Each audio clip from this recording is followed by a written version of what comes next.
Siamo con Fabio Malandrino Ciao che a ha tutti. segnato il primo gol in stagione, Sì. primo gol tra i grandi, Primo gol tra i grandi. Sì, quindi sì. sei anche un po' emozionato. Sono tanto. Infatti mi sono sfogato in campo, proprio ho fatto uscire tutto quanto, anche perché l'ho dedicato a una persona che mi è importante. Mio nonno che è venuto a mancare l'altro anno, quindi era veramente importante per me, era tanto importante. Mi dispiace non aver potuto festeggiare con squadra, tifosi, città, però almeno è arrivato e adesso cerchiamo di andare avanti così, dai. Ne parlavamo prima col mister, sei arrivato qua anche un po' timido, ma ci sta anche data l'età. Adesso lentamente ti stai formando come ragazzo e come giocatore, ti stai trovando bene e a che punto ti consideri della tua crescita?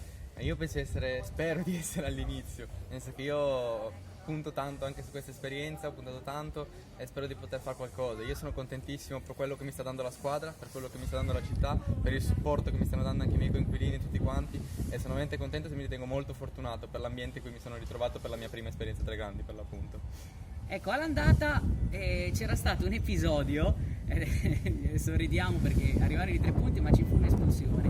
Ti sei preso una piccola rivincita Una piccola personale, rivincita, dai. perché loro mi hanno fatto saltare il derby e ci è rimasto molto male.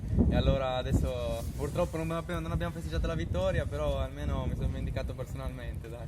Dai, lo senti, cioè speriamo di arrivarci presto a questo derby, lo senti? Lo sento tanto, lo sento tanto la squadra, la città, tutti quanti lo sentono tanto e non vediamo l'ora, siamo belli carichi, anche se arriviamo da questo periodo un po' difficile, ma vogliamo rimetterci in piedi a tutti i costi il prima possibile. Quindi un triestino che ormai è adottato dalla nostra città. Ormai sì, sì. Va Ormai bene, sì. grazie Fabio. Figuratevi.